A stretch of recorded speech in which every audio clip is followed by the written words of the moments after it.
9 targets. And then between January and March of 2019, we got a huge break. We were able to do a deep dive with our colleagues and our partners here, and this deep dive investigation led to the people in the pink. And I want you to see them, because not only was Accession the leader of the group, but all of those people in the pink were dealing multi-kilos of methamphetamine. Multi-kilos.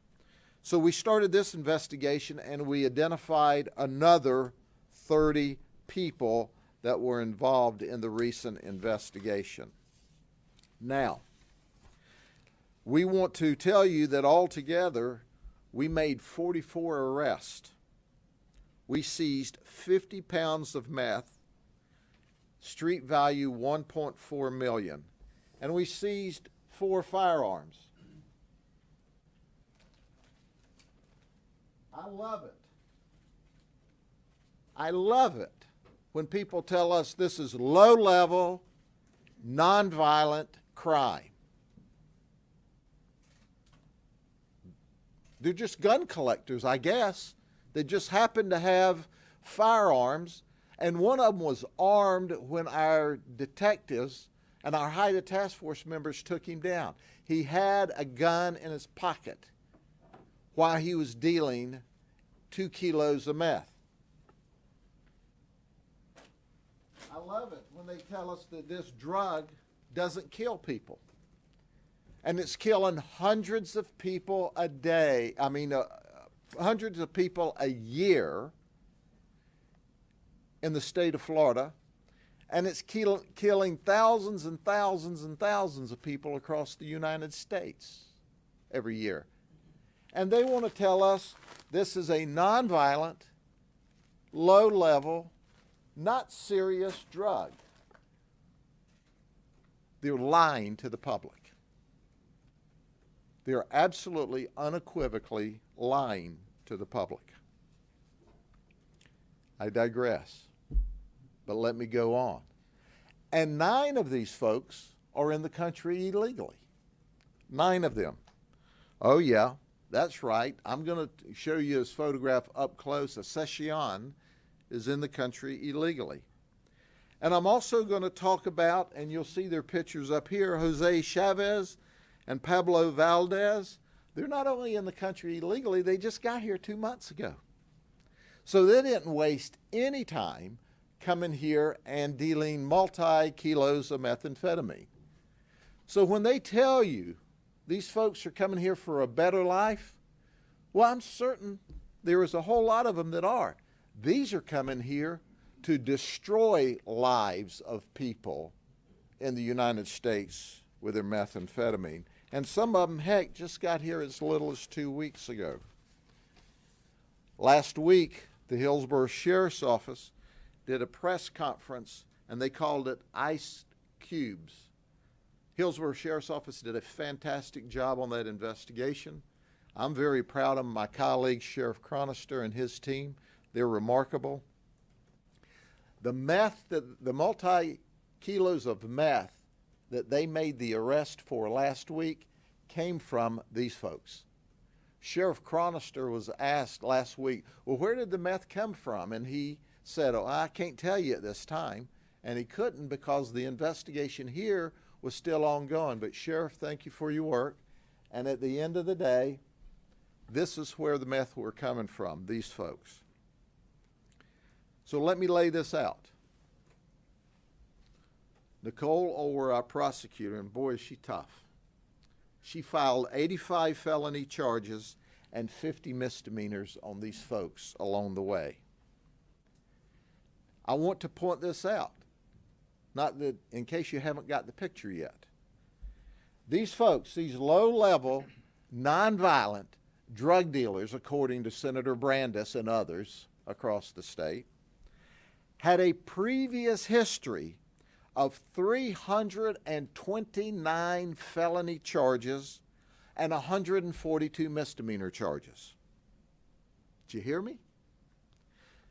These low-level, nonviolent, illegal criminals and others, because there's only 9 illegal criminals here that are dealing meth and killing people in this country, had 329 felony charges previously and 325 misdemeanors.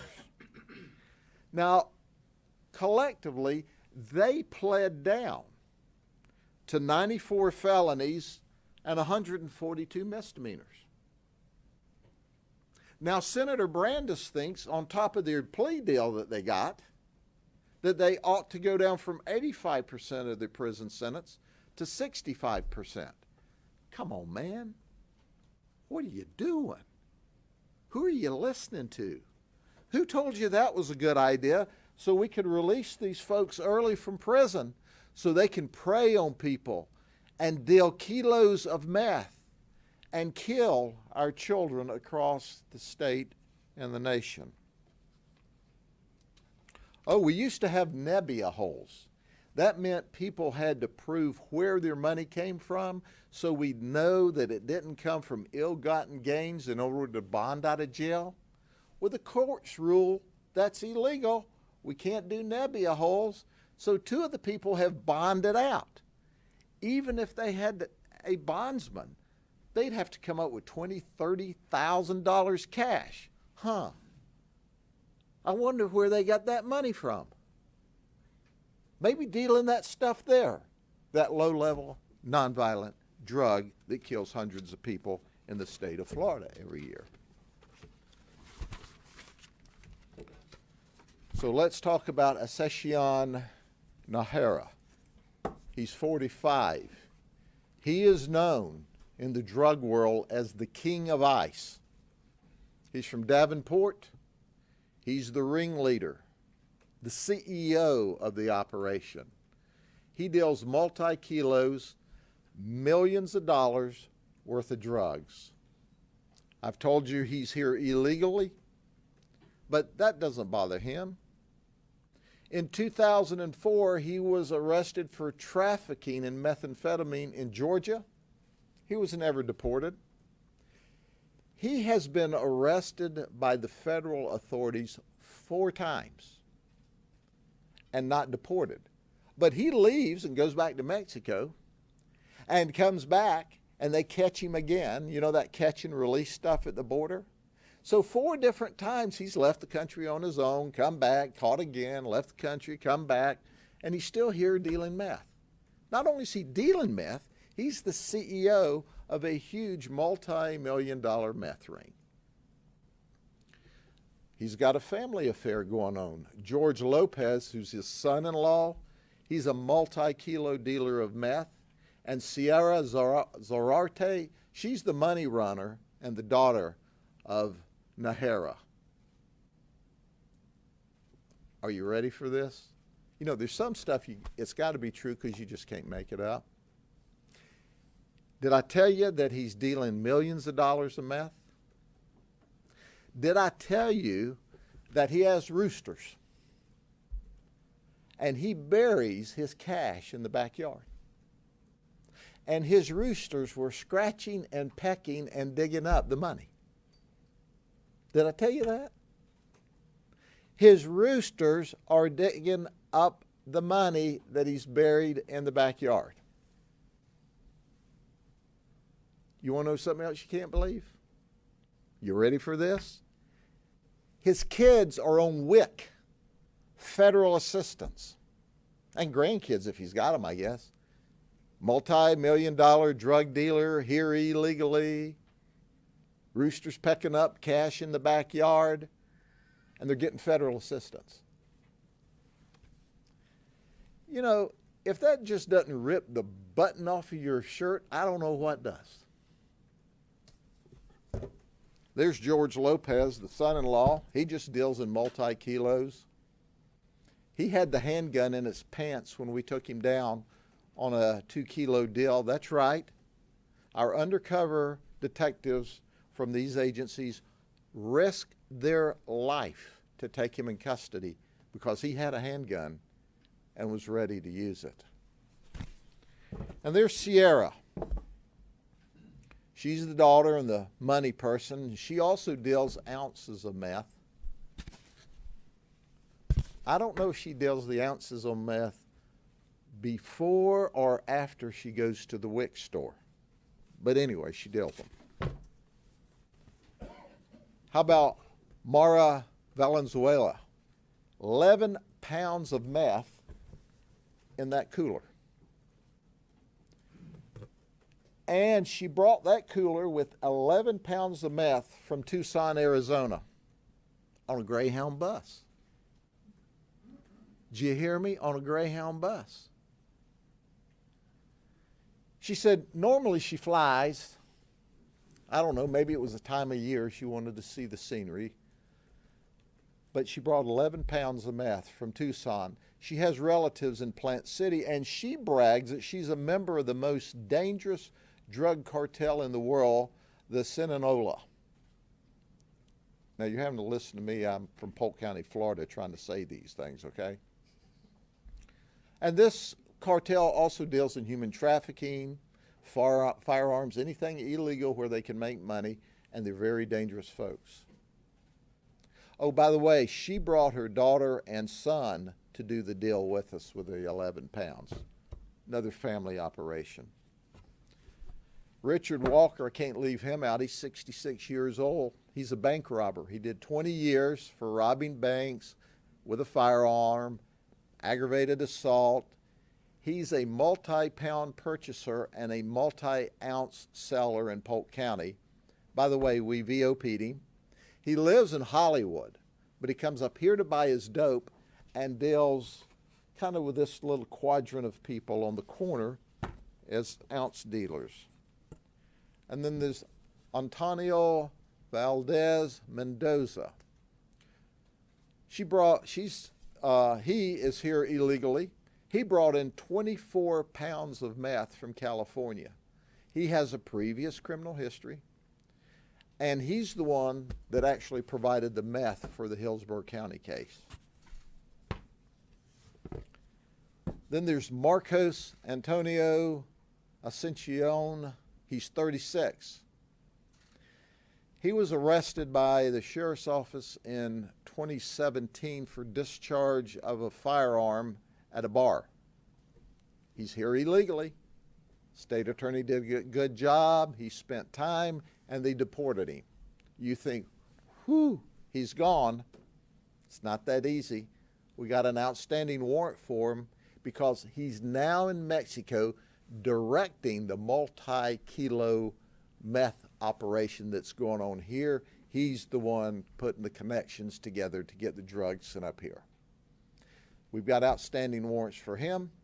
Oh, by the way, if you don't think these people aren't violent, his girlfriend, Yahara Latorre, was sentenced to 10 years for shooting another lady in the parking lot of the Walmart in Haines City, I think last year or a year before last. James Robinson, old Bud. Bud's 76 years old. Now, why do I show you Bud? Because everybody needs to know about Bud. You see, there's these people marching around, same ones that's talking about low-level, nonviolent drug offenses, that says we ought to let senior citizens out of prison early. Well, first off, you know what their definition of a senior citizen is? 55 years old. That hurts my heart. But anyway, Bud's 76. So newsflash, if you think you can't commit crime at 76, the dude is an ounce dealer of meth at 76 years of age. Oh, he's already been to prison for trafficking in meth. He's been arrested for sex offenses back to 1964 and sex offense against a child in 1976. He's done a 7-year minimum mandatory, and they don't think we should lock folks up like this. He's a menace. He's dangerous. Before I close out, and I've got some a news flash that I want to give you, but I'll wait on that until after Assistant Supervisor in Charge ASAC John Vicchio has an opportunity to speak with you. And I can't brag enough on FDLE. The teamwork that they provide with us is totally remarkable, and we work with them anytime we get outside the borders of Polk County, and we'll chase people wherever we have to chase them. We can always count on FDLE. They're our partners, and they're there with us, and they're just totally awesome. And once again, we couldn't have been successful without you. Thank you. Come talk to us. Good morning. My name is John Vecchio. I'm an Assistant Special Agent in Charge for the Florida Department of Law Enforcement in the Tampa Bay area. I'm glad to talk with you this morning and to thank Sheriff Judd and his team to talk about the dismantling of this organization. Last year, FDLE purchased 1/2 pound of methamphetamine from a well-documented mid-level drug trafficker. Herrick Rea delivered 1/2 pound of methamphetamines to an undercover FDLE agent in a hotel. The Florida Department of Law Enforcement and the Polk County Sheriff's Office quickly realized that this trafficker was part of a larger drug organization and that was already being investigated by the Polk County Sheriff's Office. Both agencies combined our resources to dismantle this international drug trafficking organization and disrupt the flow of illegal drugs into the state of Florida and ultimately the Tampa Bay area. The organization was made up of upper-level traffickers and distributors, was close-knit and was hard to infiltrate. But the persistence of detectives and agents was unrelenting. As the flow of drugs from Mexico made their way into Florida, we were determined to shut it down. FDLE agents and Polk County investigators dedicated hundreds of hours into this case, which resulted in multiple arrests, the seizure of large amounts of illegal drugs and firearms. As you see, where there are drugs, there are guns. Thank you to Sheriff Judd, the tremendous work of his people, our dedicated partners, and FDLE agents who helped this investigation come to a close. We hope this sends a message to our traffickers, not in our backyard. Thank you, sir. As we close out today, and I'm going to branch over, I think you heard me talk about these low-level, nonviolent drug offenders. Currently, Senator Brandes in the Florida Senate is pushing a now 300-page criminal justice reform bill he dropped last week. And he says, you know, we need to reduce from 85 to 65% these nonviolent, low-level drug offenders, do away with minimum mandatories, give judges discretion. Ladies and gentlemen, crime in Florida is at a 47-year low. It's at a 47-year low because the wisdom of the legislature and Governor Lawton Childs, a dear friend of mine who was governor at the time, when the felons owned Florida. When in Europe they were warning tourists, don't come to Florida on vacation because you can end up coming back home to Europe in a pine box or being robbed or beat up or shot in rest areas. The Florida legislature gave us 10-20 life, minimum mandatory sentences, and precipitously the out-of-control crime that was going like this started going like this. And now they're saying, oh, we're being too tough on criminals. When in fact, statistically, we're only sending maybe 3.6, less than 4 out of every 100 criminals we arrest this year in the state of Florida. Statistically, less than 4 of them will do any time at all in a state prison. And only the worst of the worst end up in state prison for a long period of time, and that's these people that are dealing kilos and kilos and kilos, or either they have long histories that they don't get the message.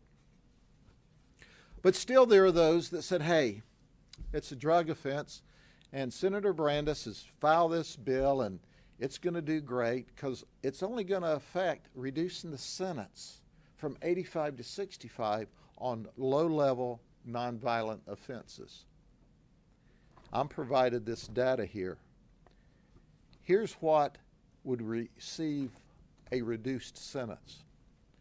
Lewd molestation, attempted lewd molestation, lewd battery, child neglect, possession of child pornography, promoting the performance of a child in child pornography, selling or buying minors, solicitation of a child to commit an unlawful sex act, possession of a firearm by a convicted felon, human trafficking, animal cruelty, vehicular homicide, elderly exploitation, DUI with serious bodily harm, and drug trafficking.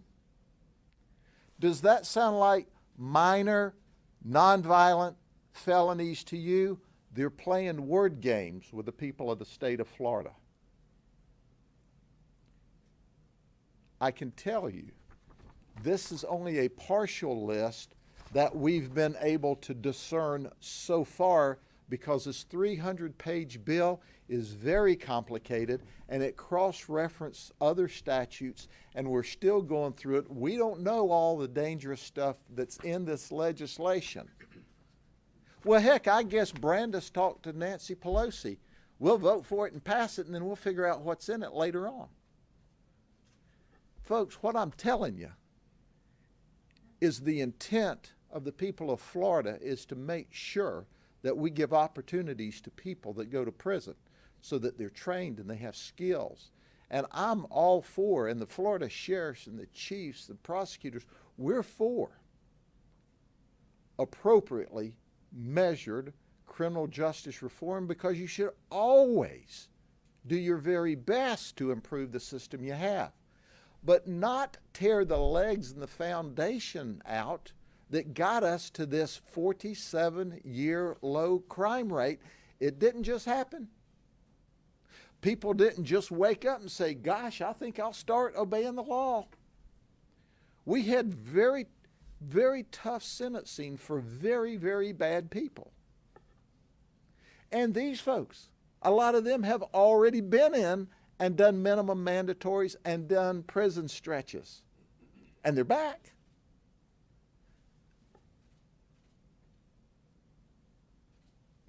We need to talk to our legislators, and I want to brag on the House of Representatives. They're standing firm. The feedback I got, they're standing firm and telling us this is not acceptable in the House. Well, it shouldn't be acceptable in the Senate either. And I truly believe from the bottom of my heart, the overwhelming majority of our senators don't realize how dangerous that 300-page Brandis bill is. But it'll turn these kind of people back out to sell kilos of drugs that ultimately trickles down and ends up killing hundreds of people and your children across this state. I can't stand that.